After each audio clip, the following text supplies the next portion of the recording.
tienen su Biblia, la abren para que puedan marcar y subrayar. Y si alguien no tuviera, igual va a salir en pantalla. Dice la palabra del Señor. ¿Qué pues? ¿Somos nosotros mejores que ellos? En ninguna manera. Pues ya hemos acusado a judíos y a gentiles que todos están bajo pecado. Como está escrito, no hay justo ni aun uno. No hay quien entienda. No hay quien busque a Dios. Todos se desviaron, a unas se hicieron inútiles. No hay quien haga lo bueno. No hay ni siquiera uno. Sepulcro abierto es su garganta. Con su lengua engañan. Veneno de áspides hay debajo de sus labios. Su boca está llena de maldición y de amargura. Sus pies se apresuran para derramar sangre. Quebranto y desventura hay en sus caminos, y no conocieron camino de paz. No hay temor de Dios delante de sus ojos. Pero sabemos que todo lo que la ley dice, lo dice a los que están bajo la ley, para que toda boca se cierre y todo el mundo quede bajo el juicio de Dios, ya que por las obras de la ley ningún ser humano será justificado delante de él, porque por medio de la ley es el conocimiento del pecado. Vamos a orar ahora para que Dios también nos hable. Ora al Señor ahí y dile al Señor: Dios, háblame, hoy háblame con tu palabra. Vamos a orar. Señor, al abrir tu palabra, rogamos que tú nos hables. Rogamos que tú me utilices para transmitir tu palabra, tu mensaje.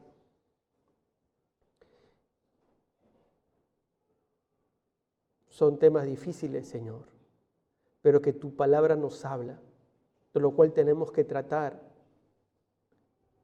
Pero, Señor, que tu Espíritu Santo pueda redarguir nuestro corazón. Tu palabra es como un martillo que quebranta, Señor, pero también es un ungüento que nos sana. Háblanos, Señor, transforma nuestra vida, transforma nuestro corazón. Utilízame, Señor, como un instrumento tuyo en esta tarde. Te lo ruego, Padre Santo, en el nombre de Jesús, nuestro Salvador. Amén. Amén. Decíamos que la semana pasada aprendimos que el hombre está bajo la ira de Dios. ¿Cuántos vinieron, o mejor al revés, cuántos no vinieron la semana pasada? ¿Cuántos no vinieron la semana pasada? Ya casi todos, ya un poquito, vale. La semana pasada, bueno, entonces para recordar todos, la semana pasada aprendimos que el hombre está bajo la ira de Dios. El hombre está bajo la ira de Dios. Lo vimos la semana pasada cuando tocamos Romanos capítulo 1, versículos 18 al 32. Y veíamos que en Romanos 1, 18 dice así: porque la ira de Dios se revela desde el cielo contra toda impiedad e injusticia de los hombres que detienen con injusticia la verdad. Y veíamos que la ira de Dios se ha revelado al hombre.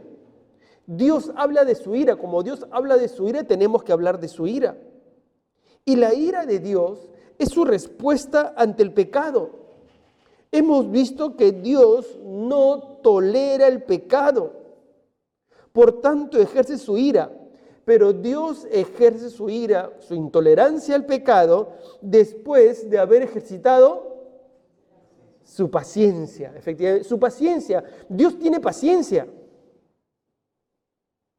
Dios ejerce su paciencia, pero luego de haber ejercido su paciencia, ejerce su ira, si es que no nos hemos arrepentido. Dios da laxo, al pueblo de Israel le dio muchos años para que con su paciencia ellos pudieran arrepentirse, y no se arrepintieron. Dios es lento para la ira, pero no quiere decir que no tenga ira. Dios tiene ira porque cuando comprendemos la santidad de Dios, comprendemos entonces la ira de Dios. Entonces Dios tiene ira, y hemos dicho que la ira de Dios es la reacción decidida, voluntaria, elegida, interna de un Dios santo y justo contra el pecador y su pecado. y en los hijos de Dios se manifiesta como una disciplina correctiva para volvernos a sus caminos. Nuestro Dios es un Dios santo, por tanto, también es un Dios de ira. Pero su ira de Dios es en respuesta al pecado.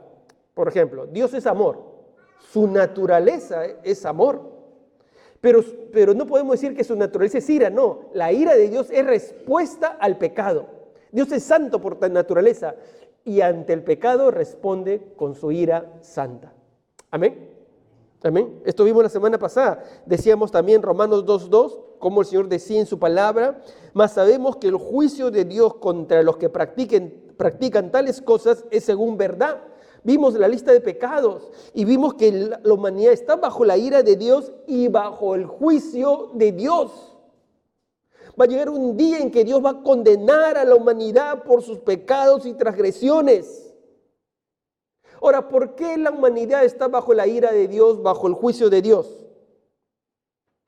Pablo comienza explicando y nos habla en el capítulo 1, nos habla de cómo está el hombre bajo el juicio. Luego le habla al pagano moralista que se cree bueno. Luego le habla al judío religioso. Para ahora decirnos y a darnos a entender que toda la humanidad está bajo pecado. Toda la humanidad. Por eso comienza Romanos capítulo 3, versículo 9 que hemos leído. Comienza así. ¿Qué pues? ¿Somos nosotros mejores que ellos? En ninguna manera, pues ya hemos acusado a judíos y a gentiles que todos están, ¿qué dice? Bajo pecado, todos, judíos y gentiles, abarca a todos, judíos, la nación del Señor, y gentiles somos todos los que no somos judíos. Todos están bajo pecado. Tú y yo estamos bajo pecado. Y desde que nuestros primeros padres pecaron, entonces el pecado entró a la raza humana. Y desde ese momento tú y yo estamos bajo el pecado, bajo la ira de Dios, bajo el juicio de Dios. Pablo lo dice en Romanos 5:12. Por tanto, como el pecado entró en el mundo por un hombre y por el pecado la muerte, así la muerte pasó a todos los hombres por cuanto todos pecaron. Entonces, el pecado, la Biblia nos dice que estamos bajo pecado. Bajo pecado. Volvamos a Romanos capítulo 3, versículo 9 que hemos leído. Pablo comienza diciendo, ¿qué pues? ¿Qué pues? ¿Qué quiere decir el apóstol cuando dice, ¿qué pues? Nos está diciendo como que quieren más razones. Miren, todas las razones que vimos la semana pasada. Todas las razones vimos la semana pasada. Y luego el capítulo 2 comenzó a dar más razones. Del capítulo 2 al versículo 16 dio más razones. Y del capítulo 2, versículo 17 hasta el 3:8 hay más razones para el judío. El pagano moralista decía, yo soy bueno, yo hago buenas obras. Pero Pablo dice, no, todos están bajo pecado. El judío religioso decía, no, nosotros hemos recibido la ley, nosotros somos el pueblo de Dios, todos están bajo pecado. Entonces Pablo dice, ¿qué más pruebas quieres? ¿Qué más testimonios quieres? Nadie es bueno. Es que el problema, ¿cuál es el problema? Que el hombre, ¿qué se cree? El hombre se cree bueno. El hombre se cree bueno. Y Pablo dice, ¿somos nosotros mejores que ellos? ¿Quién es nosotros? Pablo, la iglesia. ¿Somos nosotros mejores que ellos? No, en ninguna manera, dice la Biblia, en ninguna manera. A veces nos sentimos superiores, no lo decimos, pero podemos albergarlo en nuestro corazón. Porque a veces decimos, a mí no me va a pasar, yo no voy a hacer eso. Pero Pablo tiene que decirnos, en ninguna manera, en ningún sentido somos mejores, no en ningún sentido frente a los demás. Porque todos tenemos la naturaleza de pecado. Todos nacemos inclinados a la rebeldía. Todos. Y mientras no arreglemos nuestras cuentas con Dios, estamos bajo condenación. Por eso que Pablo dice, ya hemos acusado, ya le hemos dicho todos, judíos y gentiles, todos están bajo pecado. Y este término, bajo pecado, no se refiere a alguien que peca ocasionalmente. El término es bajo el poder, bajo la autoridad, bajo el control del pecado. En otras palabras, el hombre está esclavizado al pecado, vive para pecar. El hombre por naturaleza no es bueno, por naturaleza somos moralmente malos. No solamente pecamos, somos pecadores, porque estamos bajo el poder del pecado. El pecado es un amo, es un rey, reina dentro del hombre, sobre el hombre y dentro del hombre. Ahora, no es que el pecado nos coaccione para que hagamos lo que no queremos hacer, sino que nos hace querer hacer lo que no queremos hacer ni debemos hacer. Pero no somos víctimas inocentes del pecado. Somos conspiradores junto al pecado en contra de Dios. No somos víctimas inocentes del pecado. Somos conspiradores junto al pecado en contra de Dios. Por eso que la Biblia nos explica y nos dice qué significa, qué implica estar bajo el pecado. Pablo y la Biblia nos quiere dejar bien claro para que entendamos qué implica estar bajo el pecado. Por eso que hoy quiero compartir con vosotros lo que produce el pecado, lo que produce estar bajo el pecado. Y este texto que hemos leído, estos versículos del 10 al 18 del capítulo 3 de Romanos, es como una fotografía. ¿No? Hoy hay ya los móviles están sacando fotografías como cámaras profesionales, ¿verdad? Y te sale todo, te sale todas las arrugas. ¿No? Te sale todo, tú pero también otros que hacen, le ponen 20 filtros y ya te quita todo, ¿no? Y yo digo, oye, pero hermano, tú no eres moreno, ¿por qué sales blanco? Le digo yo.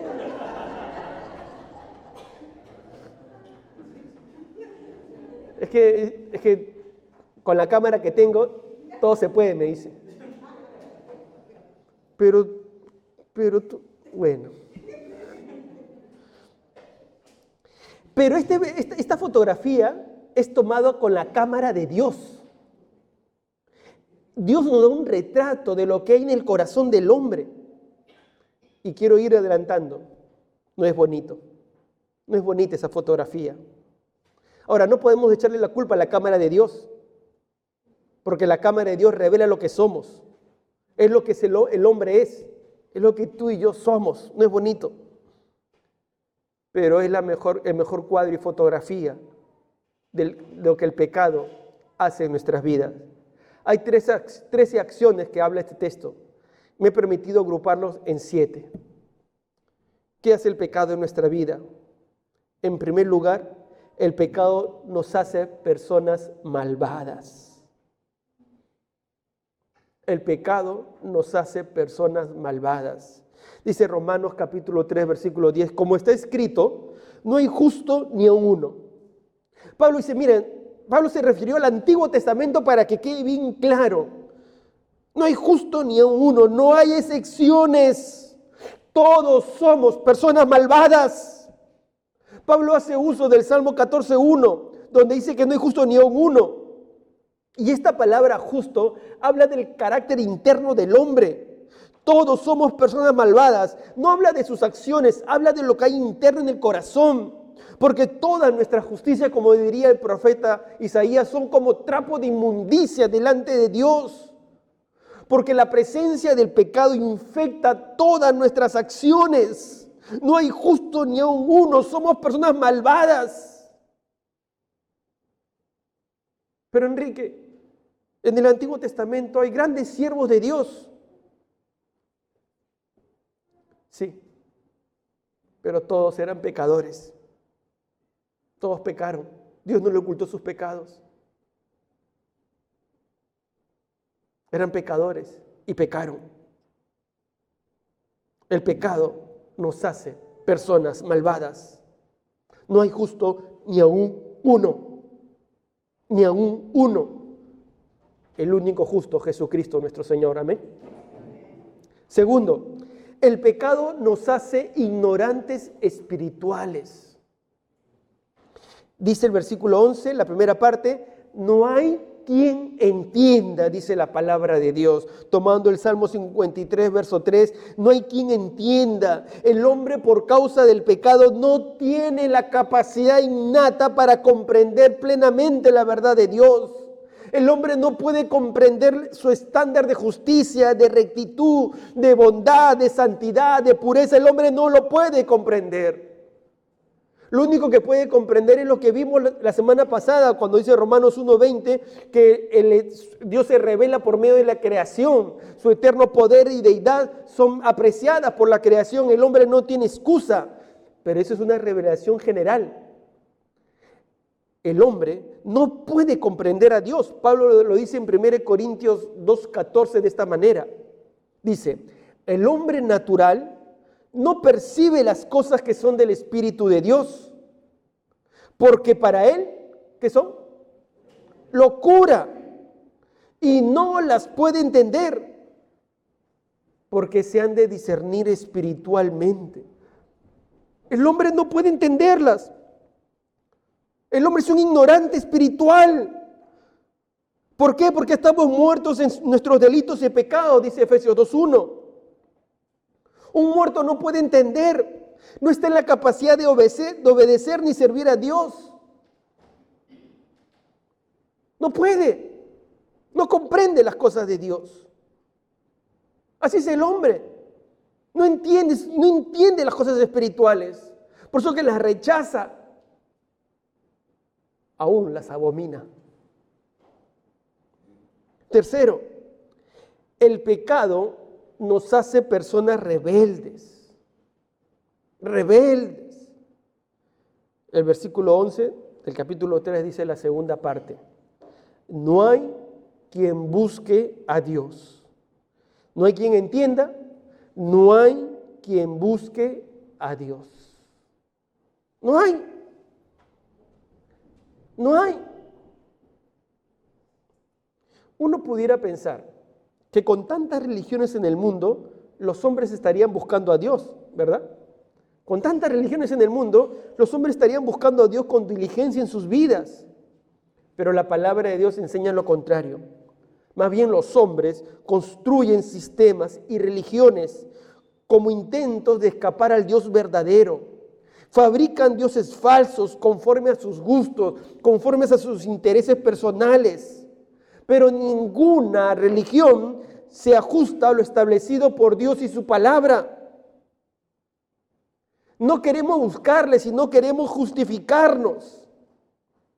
El hombre se ha vuelto rebelde, no quiere buscar a Dios. Es más, tú y yo tampoco. Jesús dijo en Juan 6:44, ninguno puede venir a mí, a Jesús, si el Padre que me envió no le trajere. Dios nos trae, porque tú y yo somos rebeldes, también no hemos conocido a Dios por nuestra propia cuenta. Dios nos trajo, Dios nos llevó, porque de nuestro corazón brota la rebeldía. No hay quien busque a Dios. Cuarto, el pecado nos hace seres descarriados. Versículo 12 dice, todos se desviaron, a una se hicieron inútiles. No hay quien haga lo bueno, no hay ni siquiera uno. El pecado nos hace seres descarriados. La persona es mala por naturaleza. Somos ignorantes de la verdad de Dios por naturaleza, rebeldes contra Dios por naturaleza. Vivimos alejados de la voluntad de Dios por naturaleza. Y nos hemos desviado, nos hemos ido en una dirección contraria, equivocada. El profeta Isaías lo decía de esta manera, en Isaías 53:6. Todos nosotros nos descarriamos como ovejas. Cada cual se apartó, ¿qué dice? Por su camino. Así es, estamos descarriados, nos hemos desviado del camino. Nos hemos olvidado que Jesús dijo, yo soy el camino, la verdad y la vida. Él vino a mostrarnos el camino correcto que nos lleva a Dios. Pero nosotros nos desviamos, el hombre se desvió y como dice la Biblia, aún se hicieron inútiles. ¿Sabes cómo se conoce esto en teología? Esto en teología se conoce como la depravación total. ¿Qué significa la depravación total? Que el hombre está infectado por el pecado. En todas las áreas de su vida está infectado por el pecado. Por tanto, el hombre es inservible para Dios por su estado perdido. El pecado afectó cada área de nuestra vida. Esto no significa que hemos perdido totalmente la imagen de Dios, ¿no? Pero sí significa que el pecado ha dañado, ha desfigurado, ha corrompido la imagen de Dios en nuestra vida. El hombre podrá tener algunas acciones de bondad, porque hemos sido la imagen de Dios, pero todo está dañado y desfigurado por el pecado, por la depravación total del hombre. Estamos desfigurados moralmente delante de Dios. Por eso que ninguna acción está movida por un genuino amor a Dios, por un deseo de obedecer sus mandamientos, sino que el hombre actúa para glorificar al hombre, no para glorificar a Dios. Por eso dice la Biblia, no hay quien haga lo bueno, no hay ni siquiera uno. Qué terrible, pero así es el hombre, así somos nosotros. El pecado, eso fue lo que ha hecho en nuestra vida. Eso es lo que sigue haciendo cuando permitimos vivir en pecado, nos permitimos vivir en pecado. Nos hace personas malvadas, ignorantes espirituales, nos hace personas rebeldes, seres descarriados. Quinto, el pecado nos hace hablar con maldad. Miren lo que dice versículo 13, versículo 14. Sepulcro abierto es su garganta, con su lengua engañan, veneno de áspides hay debajo de sus labios. Su boca está llena de maldición y ¿de qué? Y de amargura. Claro, cuando uno se aleja de Dios, cuando uno anda en pecado, entonces su garganta es un sepulcro abierto. ¿Qué quiere decir el apóstol con sepulcro abierto? ¿Qué brota de un sepulcro abierto? Peste, olores putrefactos. Y eso está diciendo, el pecador cuando habla, salen de su corazón lo putrefacto que está su corazón. Sale cosas feas, horribles, de ese corazón que está bajo el pecado. Dice, con su lengua engañan, la mentira está en sus labios, aumentan la verdad, disminuyen la verdad, agrandan la verdad, deforman la verdad. Miente por naturaleza. Pero no solamente hace eso un cadáver putrefacto, sino dice también, veneno de áspides hay debajo de sus labios. Su boca está llena de maldición y de amargura. Veneno de áspides. La serpiente tiene colmillos, ¿verdad? Bota veneno. Así es la lengua del pecador. Bota veneno. Se lanza a morder. Los estira, los clava, inyecta su veneno en su víctima y bota todo el veneno en su víctima. Y ese veneno hace daño, contamina, daña el corazón, daña la mente y contamina. Es un veneno que destruye. Detrás de esos labios que adulan, muchas veces están ocultos los colmillos que envenenan, que ofenden, que hieren, que denigran, que ataca, que insulta, que murmura, que destruye honras, que desanima. ¿Cuántos han sido heridos por otros por sus palabras que venían con veneno?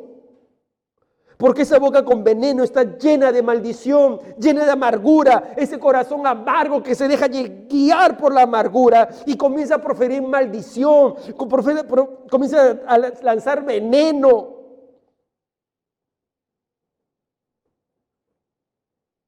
Esa palabra maldición es la idea de hacer daño a otra persona mediante críticas, mediante difamación. Aún puede estar diciendo la verdad, pero no busca el bien, sino desprestigiar a alguien, hablando mal de la persona y destacando sus debilidades. En otras palabras, busca arruinar. Y el cotilleo es la forma preferida de hacer daño. El cotilleo es la forma preferida de hacer daño. Y hermanos, la compañera inseparable de la maldición, del veneno, de la maledicencia, ¿cuál es? ¿Cuál es? La amargura. Si tú dejas que haya amargura en tu corazón, mi amado hermano, esa es la compañera inseparable de todo el veneno, de toda la maldición, de la maledicencia. Entonces vas a mostrar veneno al hablar. La amargura se muestra en la queja, en el descontento, en el enfado, en la angustia, en el resentimiento, en la tristeza. La amargura destruye relaciones, nos hace seres rencorosos, ariscos. El pecado es destructor en nuestras vidas y la lengua es el instrumento. El pecado nos hace hablar con maldad y una maldad destructiva.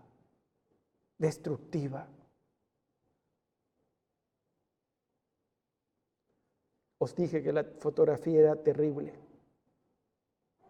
Pues así es el hombre, así somos nosotros. Sexto, comienza con los labios, luego sigue con los pies. El pecado nos hace tener una conducta destructiva. Hablamos en forma destructiva, pero también tenemos conducta destructiva. Dice Romanos 3, 15, 17. Sus pies se apresuran para derramar sangre. Quebranto y desventura hay en sus caminos y no conocieron camino de paz. Pablo está diciendo que el pecado nos lleva a hacer mal. Nos apresuramos para derramar sangre, para hacer mal. ¿Y os dais cuenta cómo todo es un proceso? Eso también ocurre a veces cuando nos enfriamos. El hombre comienza por alejarse de Dios en primer lugar. Luego pasa a los sentimientos íntimos afectados ya por el pecado. Se expresan las palabras contaminadas. Pero luego se presenta en las acciones homicidas. Pareciera como un criminal, pero lo hace en sus palabras, en sus acciones, porque lleva el germen del homicidio en el corazón. Como Caín, el primer hombre nacido, mató a su hermano Abel.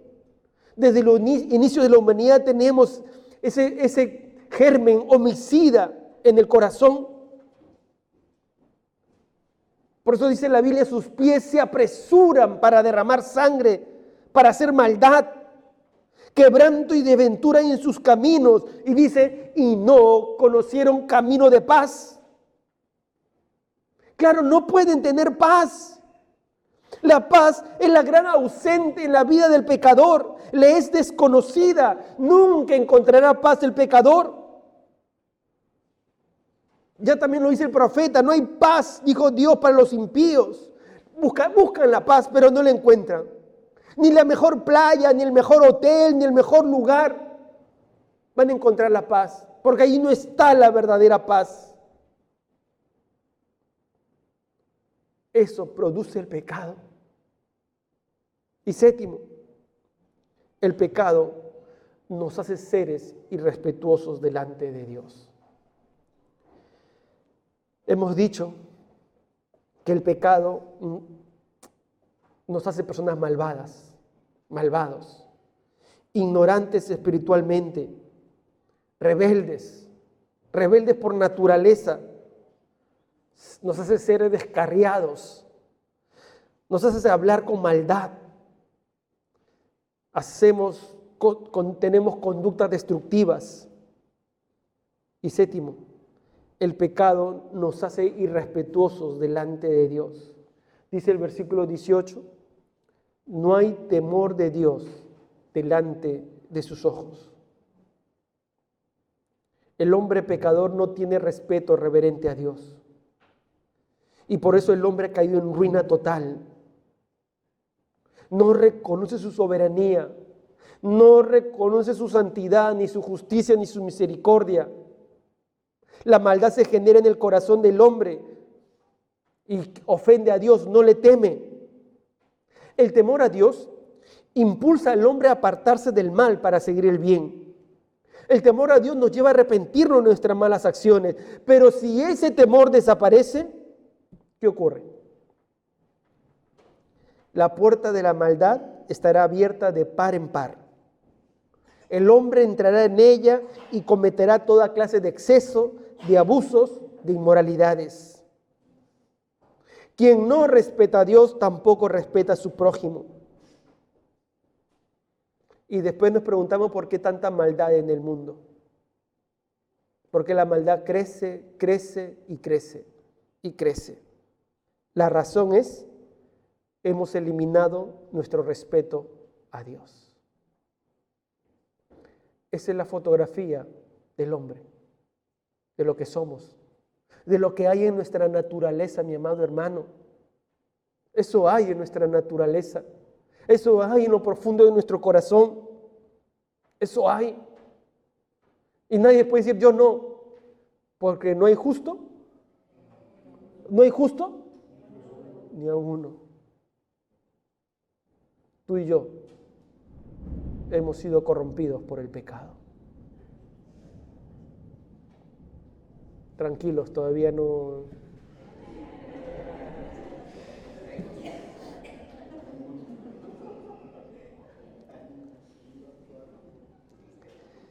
Con este preámbulo voy a entrar a la segunda parte del mensaje. No solamente el apóstol nos muestra lo que produce el pecado, sino nos da el veredicto final. El veredicto final del hombre. Versículos 19 y 20 dice así: pero sabemos que todo lo que la ley dice, lo dice a los que están bajo la ley, para que toda boca se cierre y todo el mundo quede bajo el juicio de Dios, ya que por las obras de la ley ningún ser humano será justificado delante de él, porque por medio de la ley es el conocimiento del pecado. Así es. Estamos bajo la ley y bajo el juicio de Dios.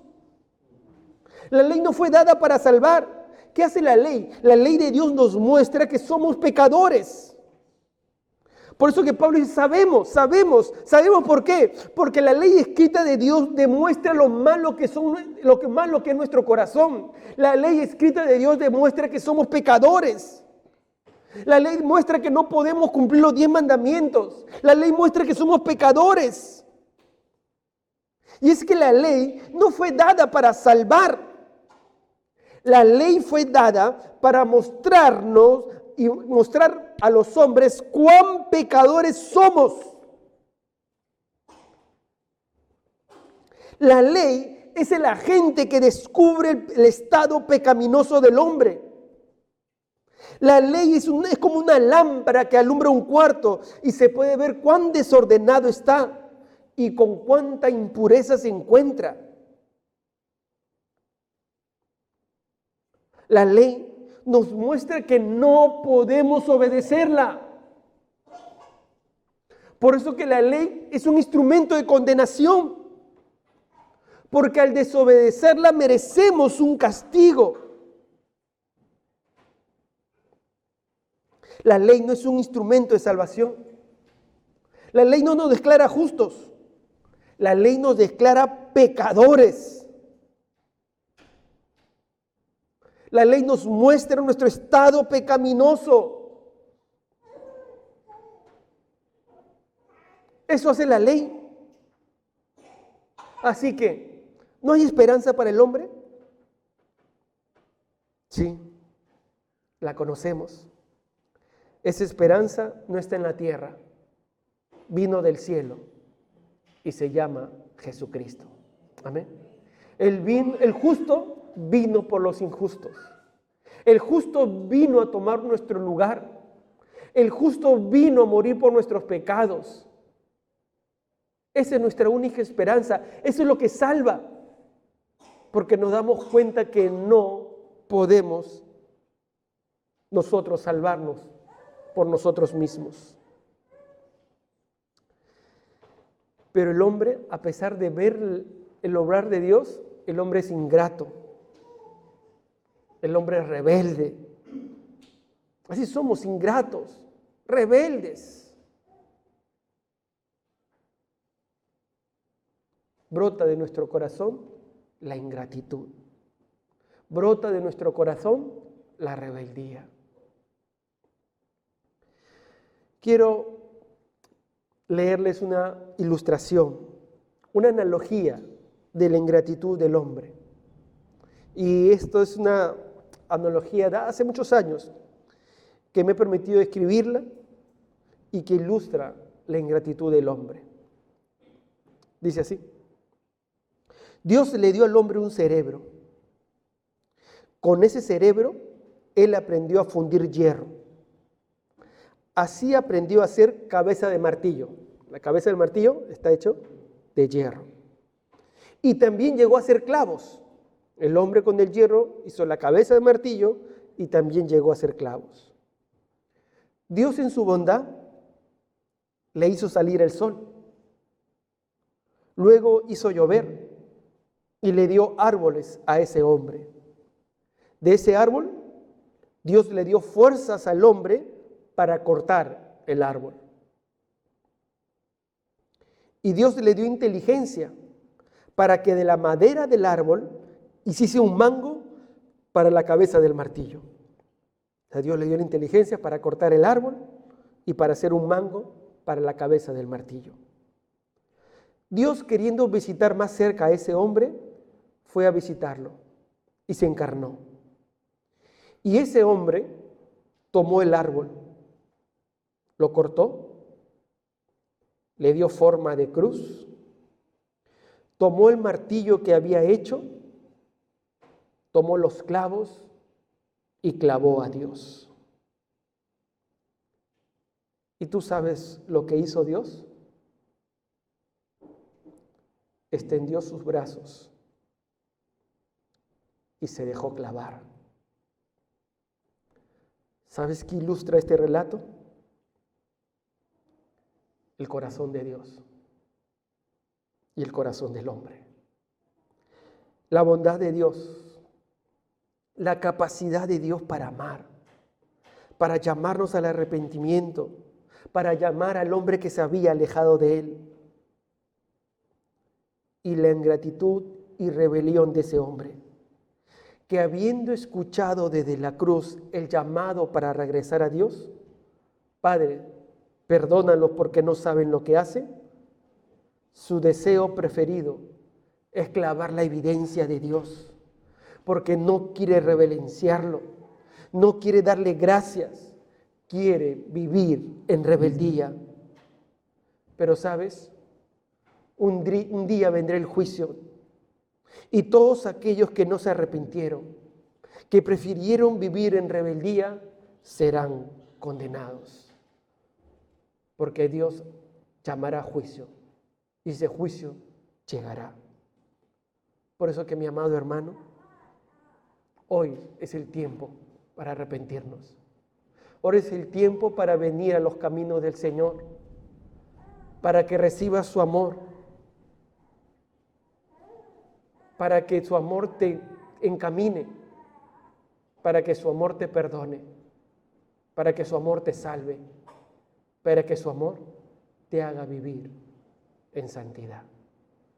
Cierra tus ojos para orar.